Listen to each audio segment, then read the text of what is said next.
Wangeela Yohaannis boqonnaa 20:19 guyyaa jalqaba torbanitti gaafa sanbata guddaa sana galgala bartoonni Yihuudoota waan sodaataniif mana cufatanii ta'an yommus Yesus dhufee isaan gidduu dhaabatee nagaan isiniif haa ta'u isaaniin jedhee ameen.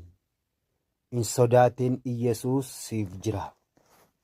Iddoo kanatti kan nuti ilaallu gooftaa keenya Yesus Kiristoosiin bartoota biraa qabanii gidirsanii dhiphisanii gara fannootti geessanii jireenya yeroo sanaa jireenya gidduu sanaa jireenya fannoo ture.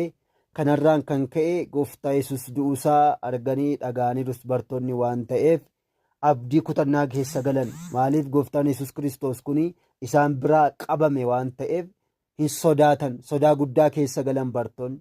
Kanarraan kan ka'e manatti ol galanii mana cufatanii ta'an sodaa keessa jiru waan ta'eef abdii kutannaatti galan haala keessa jiran naannoo keessa jiran ilaalanii nuunis akkuma isaanu godhu akkuma isaanu gidirsu nu dhiphisu nu fannisu nu ajjeesu jedhanii sodaa guddaa keessa galanii manatti ol galanii mana cufatanii ta'an.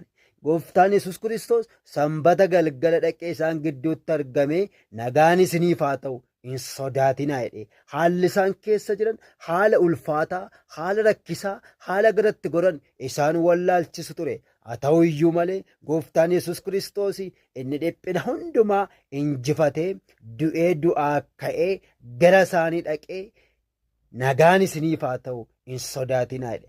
Har'as yaa isa abdii kutattu yaa isa garatti gortu wallaaltee muka qabataa dhabdee haalli si gararraa oole abdii si kutachiisee humna si caalee kanarraan kan ka'e abdii kee kutattee mana kee cufattee teessee bo'aa kan jirtu nagaan siif haa ta'u.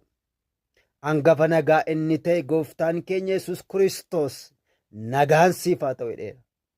Inni nagaadha. Hangafa nagaati.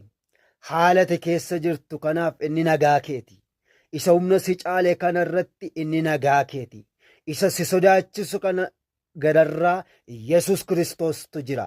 Yesus Kiristoostu isa humna si caalee mana si cufachiisee abdii kutattee akka ati gungumtu akka ati garatti gortu wallaaltu godhe sana gararraa Yesus jira. Nagaan siif haa ta'u. Mana keef nagaa, jireenya keef nagaa, haala keessa jirtuuf nagaan siif haa ta'u. Nagaan siif haa ta'u. Nagaan siif haa ta'u. Hin sodaatin, hin sodaatin. Hangafni nagaa Yesus Kiristoos gara keeti. Ammas irra deebi'een jedha hin sodaatin. Hangafni nagaa Yesus Kiristoos inni du'ee du'a mo'ee du'aa ka'e gara keeti.